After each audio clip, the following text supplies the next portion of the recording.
주님께서 여러분과 함께 마테오가 전한 거룩한 복음입니다.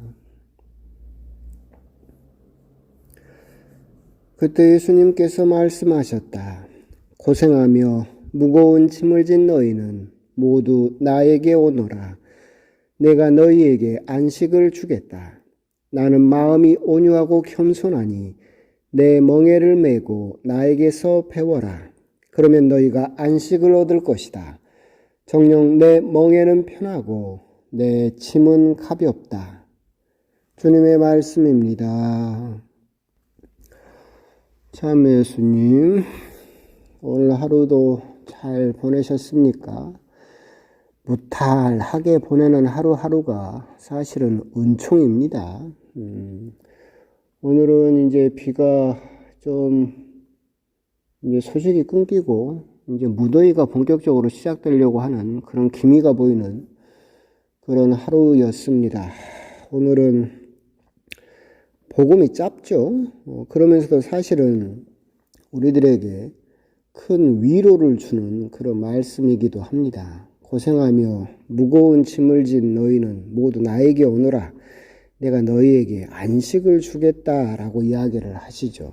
하지만 그러면서도 내 멍에를 메고 나에게서 배워라. 그래야만 너희들이 안식을 얻는다라는 말씀으로도 우리가 이해할 수 있겠죠. 멍에라고 하는 것은 소들이 짊어지고 그 밭을 가는 거, 등에다가 짊어져서 얻는 거, 그걸 멍에라고 하죠. 밑으로 채우는 건 굴레, 위로 하는 건 멍에, 뭐 그럴 거예요. 그런데 이제 참 예수님께서 그런 멍에를 다 벗겨주시면 좋겠는데, 너희들이 메고 있는 멍에를 벗고 내 멍에를 메라라고 이야기를 하십니다. 참 우리 마음 같아서는 다 풀어가지고 홀가분하게 해주셨으면 좋겠는데, 예수님의 멍에는 메라라고 이야기를 하고 계시죠. 멍에라고 하는 것은 구약 성경에서부터 보게 되면 에레미야서에서도 나오듯이 하느님의 법, 하느님의 가르침을 성경에서는 멍에라고 표현을 하기도 했었어요. 하지만 예수님께서 말씀하시는 고생하며 무거운 짐을 진 이 멍에는 이제 예수님 당시에서는 바리사이 사람들의 멍에죠. 그러니까 이제 바리사이파 사람들이 예수님께 꾸중 들었던 것처럼 그 사람들은 다른 사람에게 짐을 지워놓고 자기들은 손가락 하나 까딱하지 않는다라고 꾸중을 들었던 그 바리사이들, 그러니까 구약 성경에서부터 있던 하느님의 가르침, 하느님의 법에서 사랑을 빼버린 멍에를 사람들에게 지워놓고 힘들게 하고 있다. 그런데 그 멍에를 벗고 예수님의 멍에, 예수님의 멍에는 사랑의 멍에죠. 그걸 지고 나에게서 배우면 너희들은 안식을 얻게 될 것이다 라고 이야기를 하고 계십니다. 이 부분을 이제 곰곰이 들여다보면 예수님께서 씨 뿌리는 사람의 비유에서 하셨던 것처럼 제자들을 가르치는 앞에서 아마 씨를 뿌리기 위해서 밭을 갈던 그런 농부들의 모습도 있었던 것 같아요. 그러니까 멍에라고 하는 것은 우리가 생각할 때 소 한 마리한테 지우는 건 아니에요. 겨릿소라고 해서 성경에서도 겨릿소가 나오는데 그건 두 마리가 지죠. 그런데 보통 이 두 마리가 다 이렇게 힘센 소가 지는 것이 아니라 이제 유다인들도 그랬고 우리나라도 그러긴 했지만 우리나라는 이제 뭐 땅이 좋아서 한 마리만 지고 밭을 갈기도 하는데 이스라엘은 땅이 척박하니까 이제 두 마리가 지는데 이제 보통 그렇게 져요. 어미 소가 한쪽에 멍에를 메고 송아지는 그 옆에 이제 따라다니는 멍에를 지죠.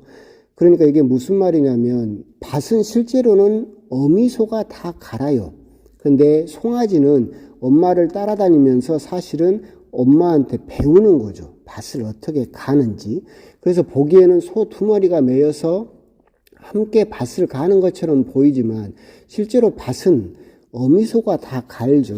그리고 그 옆에 송아지는 그 엄마 소가 밭을 어떻게 가는지를 이제 따라다니면서 배우는 그런 형세를 취하고 있었어요. 그런 부분을 보면 오늘 복음이 훨씬 이해하기가 쉽죠. 멍에는 우리만 지는 것이 아니에요. 예수님께서 내 멍에가 가볍다라고 하신, 편하다라고 하신 이유는 뭐냐면 그 멍에를 우리만 지라고 내버려 두시지 않는다. 예수님이 같이 이 멍에를, 내 멍에를 함께 져주신다라고 하는 것이고, 예수님이 어미소고 우리들은 송아지죠. 그래서 나에게서 배워라 라고 하시는 말씀도 뭐예요? 실질적으로 이 멍에는 예수님이 다 져요. 그런데 너희들은 옆에서 멍에를 이고 신용만 하면서 나를 따라서 배워라. 송아지가 엄마 소를 따라다니면서 멍에로는 같이 묶여 있지만 실질적으로 밭은 엄마 소가 다 가는 것처럼 그 모습을 보고 너희들이 나에게서 배워라. 그러면 실질적으로 그 멍에는 사실 편하죠. 그리고 그 짐은 가볍죠. 그렇게 해서 우리가 예수님을 따라서 같이 멍에를 지고 있으면 우리들은 안식을 얻게 될 것이다 라고 하는 겁니다. 그래서 오늘 복음은 짧지만 두 가지 정도만 생각하시면 될 것 같아요. 첫 번째는 예수님께서 고생하며 무거운 짐을 진 우리들에게 약속하신 안식은 그 짐을 다 벗어버리고 완전히 그냥 홀가분하게 툴툴 털려버리는 그런 자유를 약속하신 것이 아니다. 첫 번째, 우리들은 하느님을 믿지만 예수님의 멍에는 질 수 있어야 된다라고 하는 거죠. 이게 무슨 말이냐라고 한다면 우리들은 성당을 나오면 정말로 마음의 평화를 얻고 분심 하나도 안 들고 깨끗하고 거룩해질 거라고 생각을 해요. 그래서 하느님 안에서 완전히 자유로워질 것이다 라고 생각을 하지만 결코 그렇지 않다. 결국 우리 역시도 성당에 오고 하느님을 믿으면 결국은 세상의 멍에, 내가 욕심으로 인해서 내가 스스로 짊어진 그 멍에는 벗어낸다 하더라도 예수님께서 명하신 예수님의 사랑의 멍에는 남아있다. 그것을 져야 한다라고 하는 것.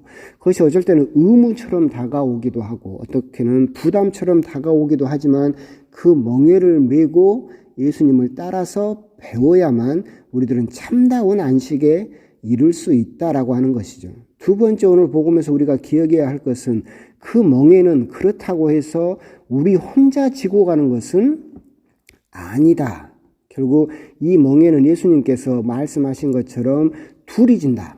나도 네 옆에서 함께 그 멍에를 지고 있다. 그런데 실질적으로 내가 어미소다. 너는 송아지고 그렇기 때문에 실질적으로 그 멍에는 내가 다 짊어지고 끌고 가지만 너는 떨어지지 말고 딴 데로 가지 말고 그 멍에로 나와 같이 묶여서 나를 따라서 나를 배우면 너희들은 안식에 이를 수 있다. 우리들은 내가 가진 멍에가 너무 무거워서 예수님께서 왜 우리들을 버려두시느냐고 왜 나를 모른 척 하시느냐고 그렇게 울부짖을 때가 참으로 많지만 오늘 복음에서 예수님께서 우리들에게 일깨워 주시는 것은 네 옆에 내가 있다.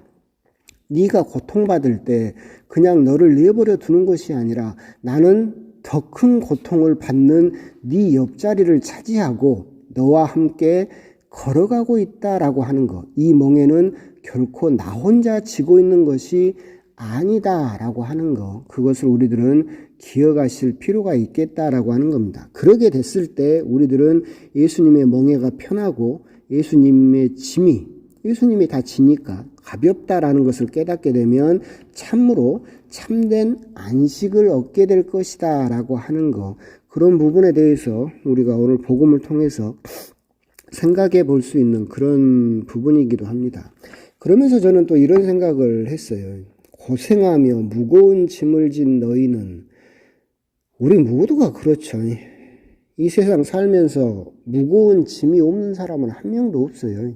고생하지 않는 사람도 한 명도 없죠. 누가 있을까요?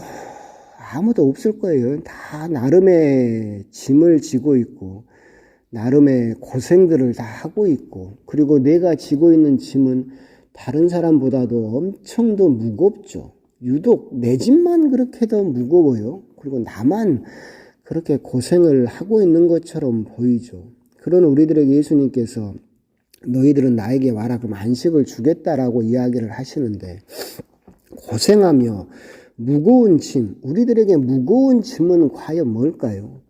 경제적인 짐이죠. 그럴 수도 있어요. 또는 건강상의 짐일 수도 있어요.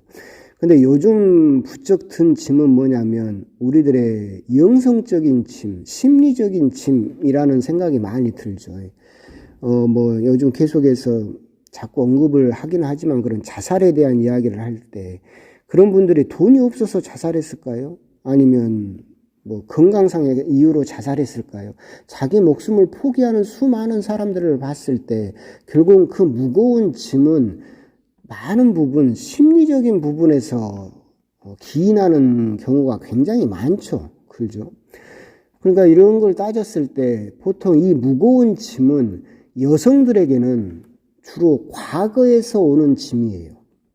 과거의 짐이죠. 상처에서부터 온 짐이에요. 옛날에 누군가가 나에게 상처를 줘서 그 과거로부터 온 상처로부터 기인한 무거운 짐을 여성분들은 대부분 지죠.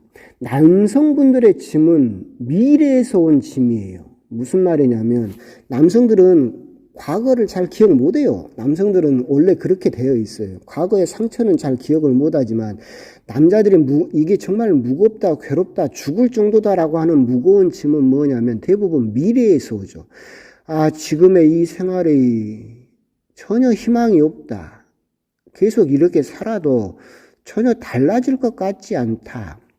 지금 내가 돈이 없는데 1년 뒤에도 10년 뒤에도 나는 이렇게 꾸질꾸질하고 이렇게 궁핍한 삶을 벗어나지 못할 것 같다. 이런 미래에 대한 짐 때문에 남자들은 대부분 힘들어하고 무거워하죠. 이런 부분에 대해서 우리가 이제 조금 고민을 할 필요가 있을 것 같아요. 그러니까 실제로도 그런 것 같아요. 옛날에 한번 이제 부활 행사가 끝나고 이렇게 사목회 신자들 고생했다고 제가 밥을 샀어요. 근데 제가 가운데 앉았고 왼쪽에는 자매님들만 앉았고 오른쪽에는 형제님들만 앉았었어요. 그래서 밥을 다 먹고 이제 이야기를 제가 곰곰이 들어봤더니 자매님들은 맨 그 부활 잔치 이야기 했던 거, 그래서 뭐가 부족했고 뭔 잘했고 뭐가 맛있었고 과거 이야기를 그렇게 하더라고요. 이미 이제 부활 잔치랑 다 끝났는데 하여튼 그 이야기를 하고 있고, 오른편에 있는 남성분들은 뭐냐면 이제 또 부활이 끝났으니까 새해가 닥치니까 새해에는 뭘 해야 되고 본당에서 달력 같은 건 어떻게 제작을 해야 되고 내년에는 이런 것들을 한번 해봤으면 좋겠고, 정말로 남자들은 미래 이야기만 하고 있더라고요. 그러니까 이미 지나버린 과거는 까마득하게 잊어버렸고 딱 오른편에 있는 남자들은 미래 이야기만 하고 있고, 그리고 왼편에 있는 자매님들은 이제 다 끝났던 부활의 잔치를 어떻게 했었다, 부활 선물은 뭐가 좋았다 안 좋았다, 과거 이야기만 하고 있더라고요. 그걸 보면서 참 남녀가 다르긴 다르다라는 생각을 하는데, 그런 면에서도 똑같아요. 여성들이 가지고 있는 무거운 짐은 대부분 과거에서 오는 짐이에요. 근데 이 과거에서 오는 짐은 곰곰이 따져보면 뭐냐면 사랑의 부재죠. 사랑을 받지 못했다는 느낌들, 사랑을 받지 못했다는 상처에서 오는 그 과거죠. 남자들의 미래에서 오는 짐, 무거운 짐은 대부분 뭐냐면 희망의 부재예요. 아, 희망이 없다. 나는 이제 이렇게 해도 전혀 내 앞길에는 희망이란 없구나. 이 오늘 같은 지금 같은 이런 스트레스 받고 힘든 삶이 내일도 모레도 계속해서 반복되고 있구나. 나는 더 이상 살 가치가 없다. 살 희망이 없다. 희망의 부재에서 오는 무거운 짐이죠. 이 부분에서 우리들이 오늘 복음을 곰곰이 생각을 해볼 필요가 있어요. 복음 3덕, 신망애, 그죠? 사랑과 희망과 믿음. 여성들의 무거운 짐은 사랑의 부재, 남성들의 무거운 짐은 희망의 부재. 그럼 남아있는 건 뭐예요? 믿음. 이 두 무거운 짐을 해결할 수 있는 것이 뭐예요? 믿음이죠. 그죠? 그렇기 때문에 오늘 복음을 그런 관점에서 보면 내 마음은 온유하고 겸손하니 내 멍에를 메고 나에게서 배워라 라고 하시는 말씀은 뭐예요? 나를 믿어라. 그러면 내가 너희에게 안식을 주겠다라는 말씀으로도 이해할 수 있어요. 우리들의 지금 지고 있는 무거운 짐을 곰곰이 들여다보면 물론 경제적인 짐도 있고 건강상의 짐도 있지만 정말로 우리 생명을 위협하는 무거운 짐은 대부분 여성들은 과거, 즉 사랑의 부재에서 기인하는 짐이고 남성들은 미래, 즉 희망의 부재에서 오는 무거운 짐이다. 이것을 해결하는 무거운 짐을 예수님께 드리는, 그래서 정말로 예수님의 멍에로 바꾸는 방법은 뭐냐면 나에게서 배워라. 나를 믿어라. 그러면 너희들의 그 부재를 해결할 수 있다. 내가 너희들을 사랑할 것이며 내가 너희들에게 희망을 주겠다. 그래서 이 믿음을 가지고 우리들은 이 무거운 짐을 해결할 수 있다. 라고도 우리들은 또 복음을 묵상할 수 있지 않을까. 복음 삼독으로도 오늘 복음을 들여다볼 수 있는 그런 부분이 있지 않나라는 생각이 또 듭니다. 그래서 지금 현재 뭐라고 이야기는 할 수 없죠. 각자의 짐이 너무나 무겁고 각자의 고생은 그 무엇과도 비교할 수 없이 정말로 나만이 제일 고생하는 것 같지만 그 부분을 곰곰이 봤을 때 예수님께서 그것을 나에게 주고 너희들은 내 멍에를 메라라고 하셨던 그 말씀이 과연 어떤 의미일까? 내가 지금 짊어지고 있는 무거운 짐, 여기에서 벗어나기 위해서 가장 필요한 것은 무엇이냐? 사랑이 부재했기 때문에 사랑을 쫓을 것이냐? 희망이 부재했기 때문에, 희망이 없기 때문에 희망을 찾아낼 것이냐? 그러지 말고 믿어라. 예수님을 믿으면 그 믿음 안에서 너희들은 희망을 찾아내게 될 것이고 사랑을 발견하게 될 것이다. 그렇다면 너희들의 그 무거운 짐이 없어지게 되고 너희들은 편하고 가벼운 짐을 내 예수님의 멍에로 바꿔지게 되면 예수님이 함께 지고 너희들에게 안식을 주겠다라는 말씀으로도 오늘 복음을 이해하셨으면 좋겠다라는 생각이 듭니다. 그래서 무거운 짐을 지신 분들은 더욱더 한 번 더 예수님에 대한 믿음, 그분에게 내 짐을 드리겠다라고 하는 그런 믿음에 대해서도 한번 또 묵상을 해 보셨으면 좋겠습니다. 강복 드리겠습니다. 주님께서 여러분과 함께 전능하신 천주 성부와 성자와 성령께서는 이 강론을 듣는 모든 이에게 강복하소서. 아멘. 성부와 성자와 성령의 이름으로 아멘.